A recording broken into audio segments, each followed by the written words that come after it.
Hello, everybody. My name is Josh Wilkin, and I am one of the consultants in the Professional Learning Department here at Educational Service Unit 3. I am going to be talking today a little bit about universal design for learning and the connections to supporting multilingual learners in our classrooms. One thing that's important to remember about UDL is that UDL benefits our multilingual learners. It absolutely works for our students who are not English first. And we're going to talk about some of those benefits today and how we can apply those in the classroom to better support the individual and unique needs of our multilingual learners. Removing barriers, which is one of the foundational principles of UDL, will support not only language growth, but also academic growth for our students.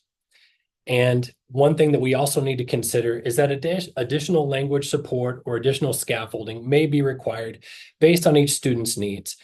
We have to recognize that each student is very unique, they are individual, and that simply putting every one of our English learners into a box is not going to be sufficient.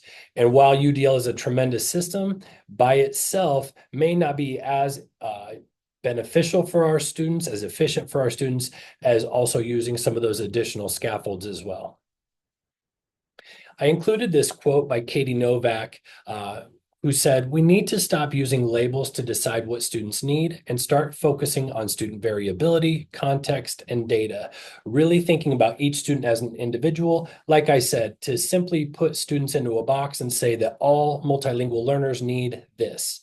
Well, we have to recognize that students are coming to us with different academic needs, different backgrounds, formal and informal education, and they may be further along in their language growth. And so we need to recognize that when we're planning for their instruction and planning for their support. One of the ways that we can do that is by knowing our students, gathering as much information about them as possible, including relevant data. The first thing that we can look at are those individual student reports from ELPA 21. Every spring, our students take the ELPA 21 as long as they are still actively involved in an EL program in the state of Nebraska. They're required to take the ELPA 21 exam, which tests them on 4 domains of language: listening, speaking, reading, and writing. They also take this test as they come into a Nebraska school. They take the ELPA 21 screener. And so having access to these individual student reports gives us a better idea of how they're performing in their language growth and what they can be expected to do.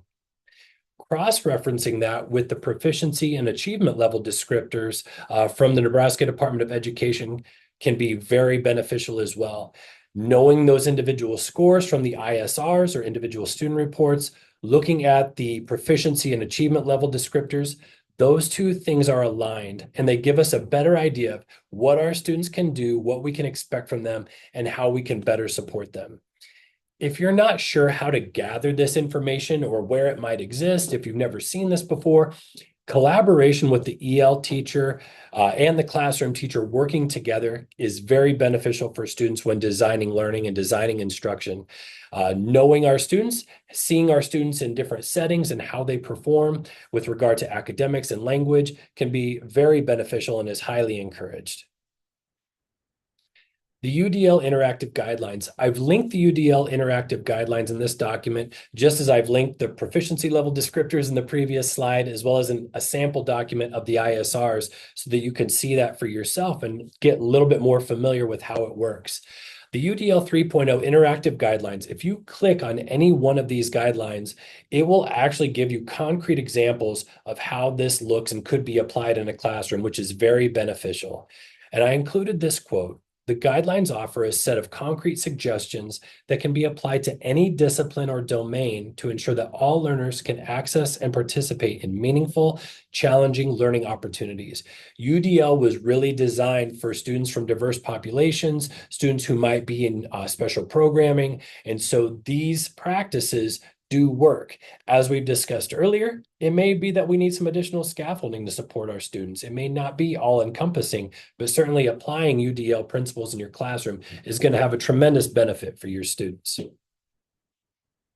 All right, so as an example, a scenario using universal design for learning. And here in just a second, we're going to take this a step further and really thinking about UDL specifically with a language lens to support our multilingual learners. So Dr. Wilkin is a middle school teacher who has 2 multilingual students in his classroom, along with 23 native speakers. 3 English-speaking students have IEPs. To help remove barriers, he reminds students of the previous day's learning, utilizes a YouTube video with closed caption to help build background knowledge. And again, we see those indicators 3.1 and 2.5 directly from the UDL guidelines. He teaches a mini lesson using gestures and models the use of a graphic organizer. He groups students to work collectively on an assignment. Students read a passage with a partner and complete a graphic organizer. Then he asks students to complete an exit ticket reflecting on their understanding. So again, as you look in the parentheses on several of these practices, you can see the direct connection and how they apply to the UDL guidelines. Now we're going to take it a step further. In this next example, we take all of those same practices, but we really think about this from a language lens to enhance that lesson even further. So when planning, this time the teacher develops language objectives and content objectives. Those of you who have gone through SIOP training or Sheltered Instruction Observation Protocol are very familiar with this. The class reviews yesterday's lesson using 3 visual reminders with labels. Partners share with the sentence stem. On Monday, we focused on blank. Something I learned was blank. Having those sentence stems will help students support not only oral language, but also written language as well. Direct instruction of the vocabulary to be used, academic and non-academic, to support that language, and the upcoming lessons with visuals and their cognates, or words that may look similar to a student's native language. Students work in pairs to match picture word cards with definitions. Watch a closed caption YouTube video to build background knowledge. Mini lessons that include model of a graphic organizer with guided think aloud and images or gestures where appropriate. Small groups work together to complete the graphic organizer, and teacher provides organizers with scaffolded word banks and stems for multilinguals. Students complete a scaffolded exit ticket reflecting on their understanding. So again, we took a lot of those same ideas from the previous slide and really built in an additional lens of language development specifically to support our multilingual students. Some keys to remember when focusing on UDL and supporting multilingual learners: understanding, honoring, and leveraging home language, culture, and student identity can be extremely beneficial. The more we know about our students, the more we embrace about their background, they will feel valued. It will lower the affective filter and allow these practices to happen in a more efficient way.